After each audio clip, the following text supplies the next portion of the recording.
Teshwar Pandey, DGP Bihar. मैं सबको प्रणाम करता हूं, आप जितने भी हमको फेसबुक लाइव पर देख रहे हैं। एक बड़ा अहम सवाल है कि मुझे आज फेसबुक लाइव पर क्यों आना पड़ा। ये बहुत ही महत्वपूर्ण सवाल है। तो मैं इसके बारे में यही कहना चाहूँगा कि मैं इस बिहार प्रदेश का डीजीपी हूँ और डीजीपी होने के नाते यहाँ विधि व्यवस्था संधारण की पूरी जवाबदेही मेरी है। ये पुलिस की है। अपराध नियंत्रण का मामला हो या विधि व्यवस्था संधारण का मामला हो, ये प्राथमिक जिम्मेदारी पुलिस की होती है और उसी पुलिस बल का मैं मुखिया हूँ। तो प्रदेश में कहीं भी तनाव न हो, फसाद न हो, चाहे वो जातीय फसाद हो या सांप्रदायिक फसाद हो, ये मेरी जिम्मेदारी है। सरकार ने इसीलिए मुझे बनाया है और हर प्रदेश की डीजीपी की ये जिम्मेदारी होती है, केवल मेरी नहीं है।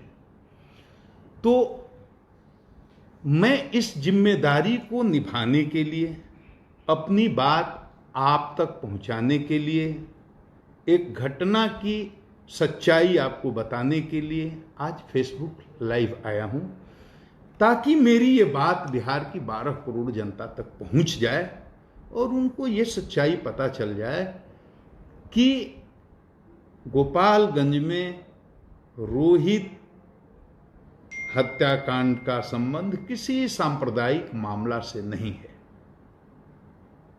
मेरे फेसबुक लाइव पर आने का उद्देश्य किसी का नुकसान करना, किसी की भावना को आहत पहुंचाना, ये भी नहीं है। मैं विधि व्यवस्था संधारण जो मेरी जिम्मेदारी है, उस जिम्मेदारी को निभाने के क्रम में आज मुझे ये फेसबुक लाइव आना पड़ा। अब देखिए, गोपालगंज बिहार का एक महत्वपूर्ण जिला है और बहुत ही संवेदनशील जिला है सांप्रदायिक दृष्टिकोण से। उत्तर प्रदेश का बॉर्डर है, उधर देवरिया जिला, इधर हमारा गोपालगंज जिला। बिहार उत्तर प्रदेश का बॉर्डर है। बहुत पहले मार्च में 28 मार्च को एक घटना होती है। बहुत कॉम्प्लिकेटेड इसको कर दिया गया। मैं बहुत कम शब्द में, कम समय में, बिल्कुल जो अभी तक के अनुसंधान का सार है वो मैं आपको बता रहा हूं। गोपालगंज जिले में एक बेलवाडीह करके गांव है और कटैया थाना पड़ता है। गोपालगंज से काफ़ी दूरी है, रोड भी उतनी अच्छी नहीं, मुझे जाने में 1.5 घंटा समय लगा। एक रोहित हत्याकांड का मामला जो 28 मार्च को हुआ था। 5 बच्चे हैं, 2 हिंदू संप्रदाय के हैं, 3 अल्पसंख्यक समुदाय के हैं, 5 नाबालिग हैं। 13 साल, 14 साल, 15 साल, 16 साल यही उम्र रही होगी। मैंने सबको देखा है, सबसे मिला हूं, एक मृतक रोहित को छोड़कर, और सबसे बात भी की है।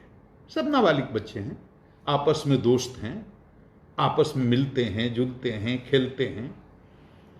मैंने वादी का बयान भी लिया है, मृतक रोहित के पिता का, उनकी मां का, और उन्होंने स्वीकार किया है कि मित्रता थी। कोई दुश्मनी की बात प्रकाश में अभी तक आई नहीं। गांव में कोई झगड़ा हो, झंझट हो, तनाव हो, हिंदू मुस्लिम की बात हो, मुझे तो लोगों ने बताया 15 साल से कोई बात ऐसी नहीं हुई। एक से एक स्थितियां आई, एक से एक परिस्थितियां आई, और हाल के इस साल में तो कई ऐसे अवसर आए जब सांप्रदायिक सद्भाव बिगड़ सकता था। और आप सब इस बात के गवाह हैं कि देश में बहुत जगह बिगड़ा भी, लेकिन बिहार अपनी धुरी पर खड़ा रहा। कहीं कोई सांप्रदायिक विवाद फसाद हुआ नहीं। ये 12 करोड़ बिहार की अमन चैन पसंद जनता का कमाल है।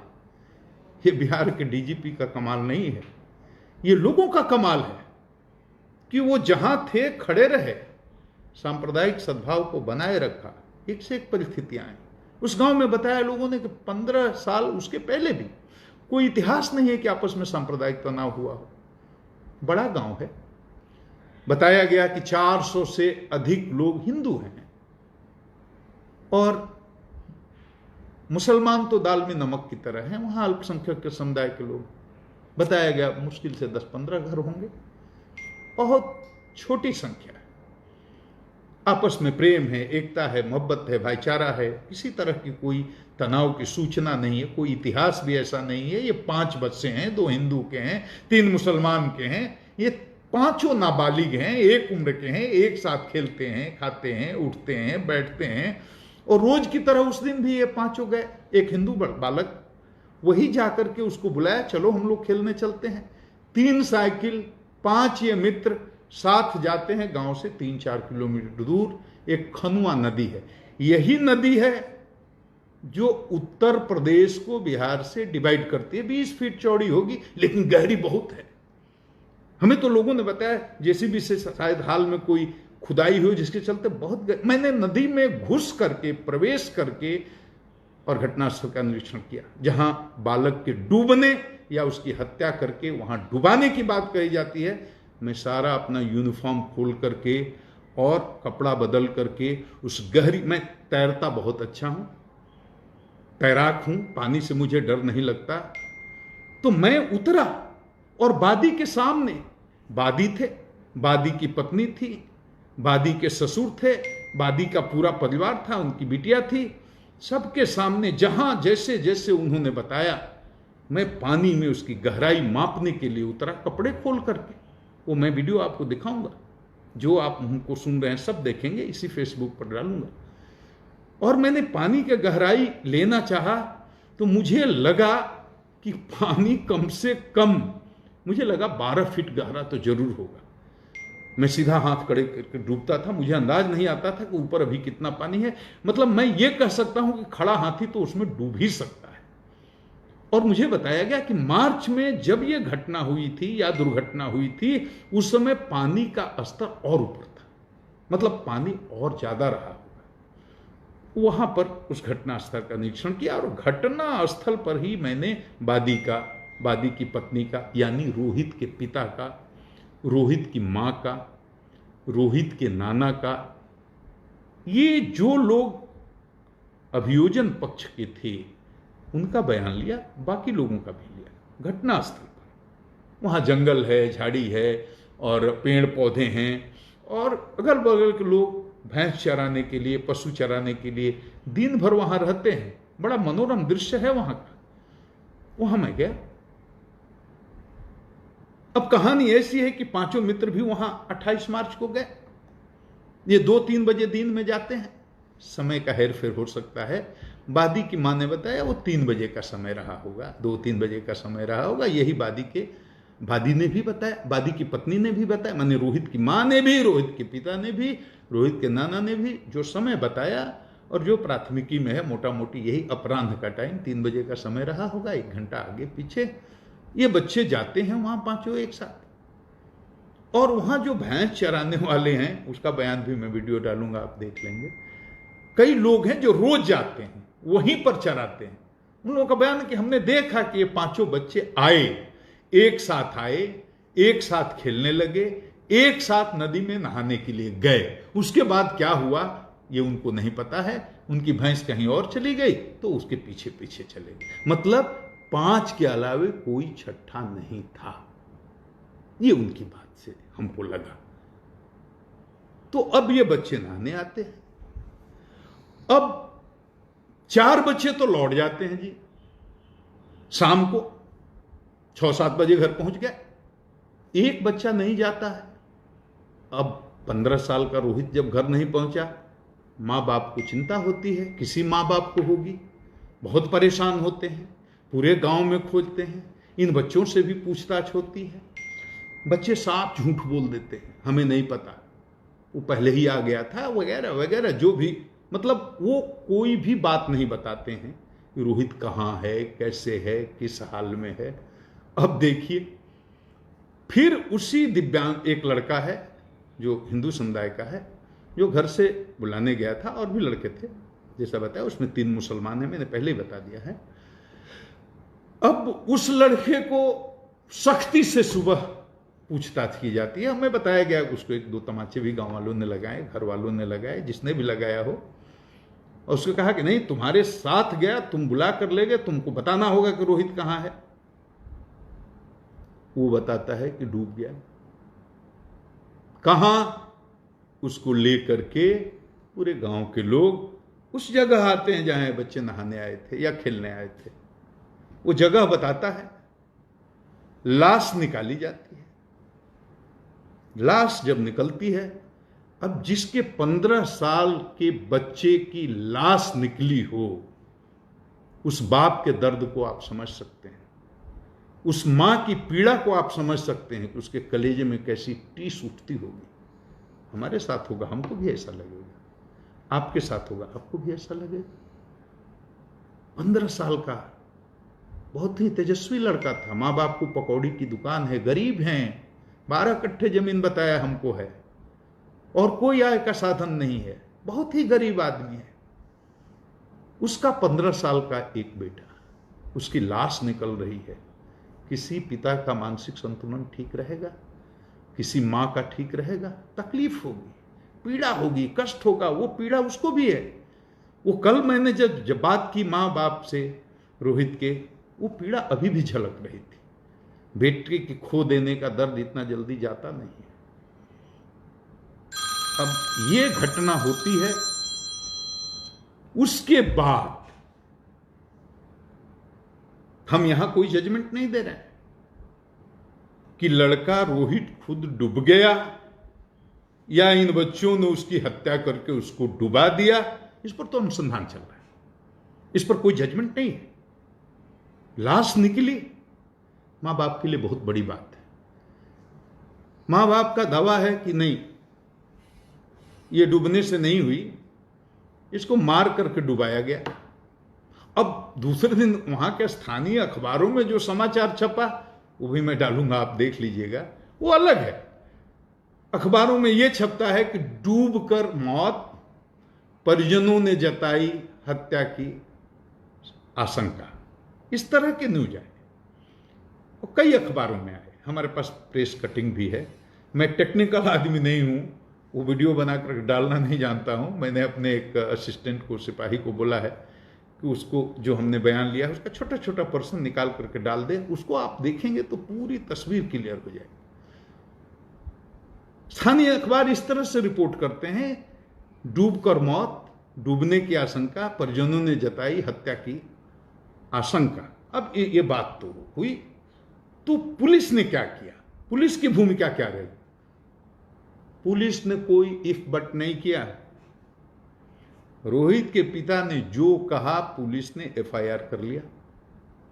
उसने कहा हत्या हुई, हत्या का मुकदमा दर्ज कर लिया। और कानूनी प्रावधान है कि अगर कोई प्राथमिकी दर्ज करने जाता है, कराने जाता है, तो आप ये नहीं बोल सकते कि तुम इसमें ऐसे लिखो या तुम में ऐसे सुधार करके लिखो तब हम प्राथमिकी दर्ज करेंगे।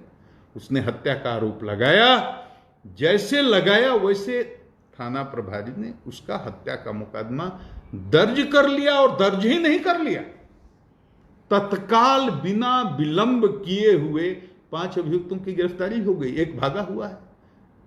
4 बच्चे, 5 बच्चे थे, एक बच्चा तो मर गया, 4 उसके मित्र, उन पर हत्या का मुकदमा, उनको गिरफ्तार कर लिया गया। उसके अलावा 2 लोगों को और वादी के पिता ने हत्या में शामिल होने का या साजिश करने का आरोप लगाया। उसमें एक जो बच्चा है उसका कोई पिता है, एक और गांव का कोई आदमी है, दोनों एडल्ट है। उसमें भी एक को गिरफ्तार कर लिया। मैंने 6 में से 5 गिरफ्तार, एक कहीं भागा है। तो पुलिस ने एफआईआर गिरफ्तार कर लिया, जेल भी भेज दिया। एडल्ट तो जेल गया। अब 4 जो किशोर हैं वो कहां जाएंगे? किशोर न्याय परिषद में, क्योंकि नाबालिग है, जेल नहीं जाए। अब किशोर न्याय परिषद ने उनको, जब उनको उपस्थापित किया तो उनको पेरोल पर रिहा कर दिया। अभी कोविड-19 का समय भी चल रहा है, उनको रिहा कर दिया कुछ दिनों के बाद, 4-5 दिन के बाद, मैं समय ठीक से नहीं बता रहा हूं, 1 सप्ताह के अंदर वो घर आ गए। अब जैसे घर आते हैं तो वादी को लगता है कि पुलिस ने जरूर इसमें कुछ गड़बड़ कर दिया। नहीं तो हत्या के मुकदमे में जिसको भेजा गया था वो घर कैसे आ गए।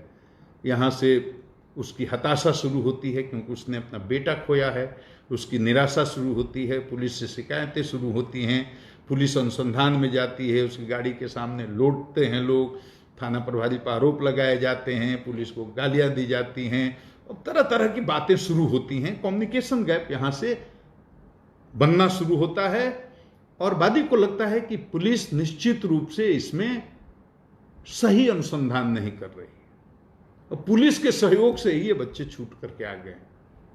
ये सच नहीं है, लेकिन ऐसा आरोप और लगता है और वादी के मन में एक हताशा का भाव, निराशा का भाव फैलने लगता है। अनुसंधान चल रहा है, तब तक पोस्टमार्टम रिपोर्ट आ जाती है और डॉक्टर जो पोस्टमार्टम करके वो रिपोर्ट देते हैं, अशोक कुमार अकेला जी, उन्होंने बहुत विस्तार से मैंने इसका अध्ययन किया है। अंत में सिर्फ एक बात लिखते हैं कि ये मौत डूबने से हुई है।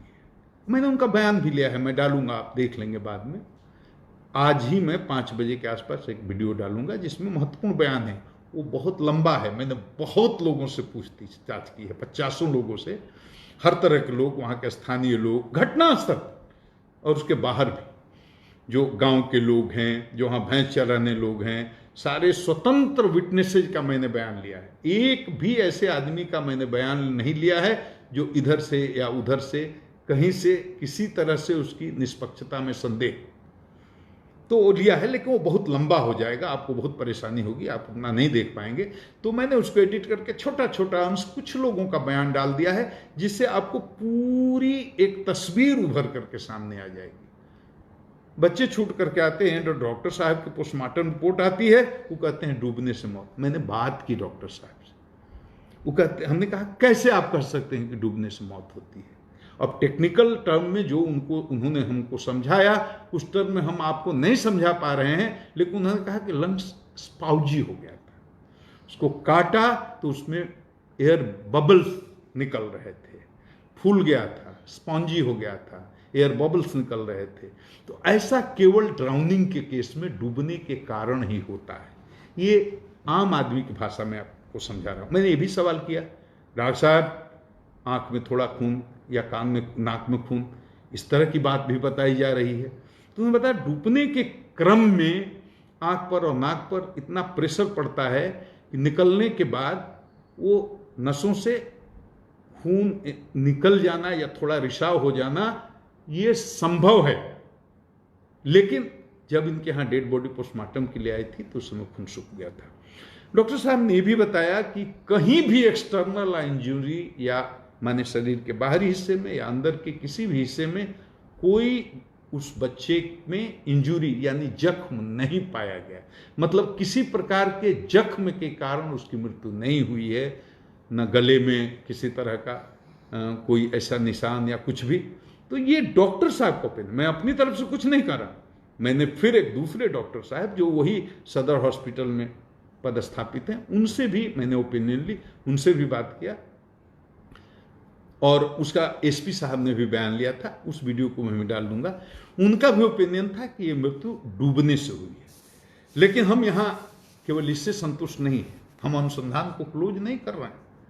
हम ये मान कर चल रहे हैं कि यह हत्या का मामला भी हो सकता है और डूब करके मरने का मामला भी हो सकता है। अनुसंधान पूरा खुला है, लेकिन हमने जो वहां बयान लिया लड़के की मां का, लड़के के बाप का, लड़के के नाना का, जो भी अभियोजन की तरफ से गवाही दे सकते, किसी आदमी, पहली बात तो यह कि इसमें से कोई भी घटना का चश्मदीद गवाह नहीं है, आई विटनेस नहीं है, नंबर 1।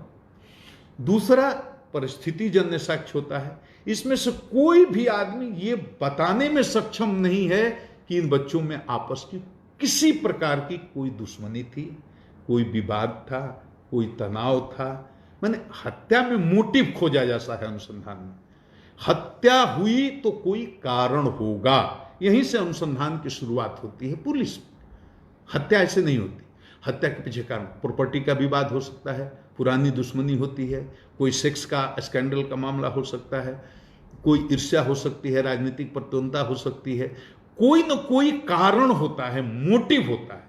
उस कारण को पुलिस अभी तक उस मोटिव को नहीं खोज पाई, और उस मोटिव को खोजने में हम वादी की सहायता चाहते हैं, वादी की पत्नी की सहायता चाहते हैं, अभियोजन पक्ष के सारे गवाहों की हम सहायता चाहते हैं कि हमको मोटिव बताएं, तो वहां से हम अपनी शुरुआत करें। हमें नहीं मिल रहा है। हम तमाम दर्शकों से भी अनुरोध करते हैं कि हत्या, ये मामला अगर हत्या का है तो हत्या का मामला साबित करने के लिए कुछ साक्ष्य जुटाने में आप हमारा सहयोग करें। अगर आपको कहीं से किसी तरह का कोई साक्ष्य मिलता है तो आप हमारा सहयोग करें, क्योंकि हम बहुत ही गहराई में इसका अनुसंधान करवा रहे हैं। सीआईडी भी इसमें लगी हुई है। हम चाहते हत्या करके कोई निकल जाए, हत्या को कोई करके बच जाए, ये हम बर्दाश्त नहीं करेंगे। हत्यारा कोई मेरा रिश्तेदार तो नहीं है, और रिश्तेदार भी होता तो हम नहीं छोड़ते। तो हम इस बिंदु पर साक्ष्य जुटा रहे हैं कि अगर हत्या है तो हत्या क्यों हुई, और इन 4 बच्चों ने जो उस 5वें बच्चे के मित्र थे, इन पर हत्या का आरोप लगाया गया है। तो ये हत्या क्यों करेंगे? वहां ऐसी क्या परिस्थिति आ गई कि 1 घंटा पहले मित्रता है और साथ में खेलने के लिए आ रहे हैं, और 1 घंटा के बाद ये बच्चों में कौन सी ऐसी बात आ गई कि इतनी दुश्मनी फैल गई कि उन्होंने हत्या करने की सोच ली, और सब एक उम्र के नाबालिग बच्चे। हम इस पर साक्ष्य जुटाने की कोशिश कर रहे हैं, हम उस कारणों को ढूंढने की कोशिश कर रहे हैं। आप भी हमारा सहयोग करिए। सब कुछ ठीक था। 1 महीने के बाद माहौल बदल गया। कहीं से किसी ने न्यूज चला दिया, वो पता नहीं किसी धार्मिक स्थान पर बलि की बात कह दी। उसके बाद रोहित के पिता का अलग अलग लोगों को अलग अलग तरह का बयान देने का मामला आ गया। कहीं वो बोल रहे हैं कि ये किसी धार्मिक स्थल पर उसकी बलि दे दी गई। उसकी माँ, उसके नाना बोल रहे हैं कोई मौलवी ने उनको पानी छिड़कता था। ये सब जो बातें बोल रही हैं, तो मस्जिद की बात कि मस्जिद में बलि दी गई। मैं एक ही विनम्र प्रार्थना करता हूँ, सीधी सी बात, एक लाइन में आप समझिए, गांव में कोई मस्जिद है ही नहीं, गांव में कोई नमाज पढ़ाने वाला मौलवी है ही नहीं। मौलवी पानी छींटता था, कोई मौलवी ही नहीं है। ये तो नमाज पढ़ने दूसरे गांव में जाते हैं, हमको बताया गया। हाँ, 2-3 साल पहले ये मस्जिद एक आधा कट्ठा जमीन में बनाने की कोशिश कर रहे थे। उसकी नींव भर पड़ी है, एक जगह 7 फीट की दीवार भी उठाई गई है ऊंची, लेकिन पैसा नहीं होने से या जिस कारण से वो काम पूरा नहीं हुआ, इन लोगों ने छोड़ दिया। वो 2-3 साल से वैसे ही मस्जिद नहीं बनी है, मस्जिद नहीं है। मैं फिर से रिपीट करता हूं, गांव में मस्जिद नहीं है, न नमाज पढ़ाने वाला कोई मौलवी है। और फिर मैंने बहुत लोगों से बयान लिया, गांव के लोग, निष्पक्ष लोग, और जिसका बयान लिया सारे एक बहुसंख्यक संप्रदाय के लोग, मैंने हिंदू लोग थे। एक एक से पूछा और सबने एक स्वर से कहा कि इसमें कोई सांप्रदायिक मामला ही नहीं है, इसमें कोई मस्जिद मंदिर वाली बात ही नहीं है, ये सब बेकार बात है। ये अफवाह कहां से फैली, कैसे फैली, क्यों फैली, ये हम लोग नहीं जानते हैं। स्थानीय स्तर पर किसी तरह का कोई न सांप्रदायिक तनाव है, न था, न कोई ऐसा मामला है। सारे पत्रकार भी वहां लोकल जो वहां के रहने वाले, गोपालगंज के नहीं, कटैया के, जहां की घटना है, वो पता नहीं, मैंने किसी को बताया नहीं था। मैं बिल्कुल अकेला अपने एसपी डीआईजी को लेकर गया था, लेकिन सूचना और गाड़ियों का काफिला देकर उनको पता चल गया होगा। तो 10-12 पत्रकार गए, एक एक आदमी से पूछा, सबने कहा सर हम लोगों ने कभी रिपोर्टिंग ही नहीं की इस तरह की बात की कि कोई सांप्रदायिक मामला है। टोटल बिल्कुल निराधार है। अब कहाँ से किसने ये फैला दी, और जिसके चलते इतना भीषण सांप्रदायिक तनाव की स्थिति उत्पन्न हो गई, तो ये बहुत ही गंभीर मामला है। और चूंकि हमें अपने प्रदेश को बचाना है, हमें सांप्रदायिक सौहार्द बना करके रखना है, और ये अफवाह फैलते फैलते दूर दूर तक गांव में ना फैल जाए, क्योंकि गांव में बहुत लोग हैं जो बहुत शिक्षित नहीं हैं, और वो सुनी सुनाई बात पर विश्वास कर लेते हैं। और अगर उन्होंने इस बात पर विश्वास कर लिया तो बड़ा अनर्थ हो सकता है। तब तो गांव गांव में दंगा हो सकता है, फसाद हो सकता है। तो ये मेरी नैतिक जिम्मेदारी थी कि इस फेसबुक लाइव से बिहार की 12 करोड़ जनता को इतना बता दूं कि वहाँ कोई सांप्रदायिक मामला नहीं है, वहाँ कोई मस्जिद बंद करके तैयार नहीं हुई है, वहाँ कोई मौलवी नहीं है, और ये घटना है या दुर्घटना है, ये हत्या भी हो सकती है, डूब करके भी आदमी मर सकता है, ये दोनों बातें हो सकती हैं। दोनों बातों को ध्यान में रख करके पुलिस इसका निष्पक्ष अनुसंधान कर रही है। किसी को भी ये नहीं लगना चाहिए कि इसमें किसी को दोषी पाया गया तो इसमें छोड़ा जाएगा। बाकी माँ ने क्या कहा, बाप ने क्या कहा और नाना ने क्या कहा, एक लाइन में स्टोरी है कि तीनों में से किसी ने मेरे सामने ये नहीं कहा कि किसी धार्मिक स्थल पर लड़के की बलि दी गई है। एक लाइन की बात। और किसी ने नहीं कहा, हमको यहां तक कि वादी ने कई जगह उसने बयान दिया कि वो अल्पसंख्यकों के डर से भाग करके उसकी जान को खतरा बाहर रहा। मेरे सामने उसने कहा वो थानेदार के डर से भाग गया, वो थानेदार के डर से भागा हुआ है, थानेदार उसको धमकी देता है। थानेदार पर बहुत तरह के आरोप भी लगाए गए और आपने देखा भी होगा, उसको गाली गलौज करते हुए थानेदार का वीडियो भी वायरल हुआ, वो भी आपने देखा होगा। मैं सिर्फ ये कहना चाहता हूं, सिर्फ एक बात, थानेदार ने जो किया, किस परिस्थिति में किया, मैं उसकी सफाई पेश नहीं करना चाहता। किस स्ट्रेस में, तनाव में उसको कितना परेशान किया गया, जलील किया गया, उस पर तरह तरह के आरोप लगाए गए, ये सब बात मैं नहीं कह रहा हूं और ये कहना भी नहीं। किसी भी परिस्थिति में, किसी भी स्थिति में और किसी भी तनाव की स्थिति में किसी थानेदार को अमर्यादित भाषा में जनता से बात करने का अधिकार नहीं है। वो तो पीड़ित है, उसके 15 साल के बच्चे की हत्या हुई है या मौत हुई है, और उसके परिवार के साथ कोई थानेदार और गंदी आवाज में गाली गलौज की भाषा में बात करता है, ये हमारे लिए शर्म की बात है, पूरे विभाग के लिए शर्म की बात है। तो पहला काम हमने ये किया कि थानेदार को जाते ही सस्पेंड किया, विभागीय कार्रवाई करने का आदेश दिया। उस मामला का पटाक्षेप हो गया। इस वीडियो को बनाने का सिर्फ इतना ही मतलब था कि आप जाने ये कोई सांप्रदायिक मामला नहीं है, या तो ये घटना है या एक दुर्घटना है। घटना माने या तो हत्या का मामला है, दुर्घटना माने या तो डूब कर मरने का मामला है। हम इसको अभी हत्या का मामला ही मान करके वादी के हिसाब से उसके लिए साक्ष्य जुटाने की कोशिश कर रहे हैं। आप भी साक्ष्य जुटाने में हमारी मदद कीजिए। और एक बात और कहेंगे, अफवाह नहीं फैलाइए, बड़ी जिम्मेदारी का काम होता है। देश बहुत मुसीबत में है, हिंदू हो, मुस्लिम हो, सिख हो, ईसाई हो, अफवाह फैलाइएगा बड़ा नुकसान होगा। अब बिहार तो प्रेम की धरती है, मोहब्बत की धरती है, सांप्रदायिक सद्भाव की धरती है, ये महावीर की धरती है, ये बुद्ध की धरती है, ये गांधी की कर्म भूमि है। मोहब्बत का पैगाम बिहार की धरती से दुनिया भर में गया है, अहिंसा का पैगाम बिहार की धरती से दुनिया भर में गया है। हम बिहार को बचाने में हमारी मदद कीजिए, सहयोग कीजिए। और हमारी बात किसी को बुरी लगी हो या किसी को अच्छी नहीं लगी हो तो मैं क्षमा चाहता हूं। बहुत लोगों के सवाल होंगे, बहुत तरह के सवाल होंगे।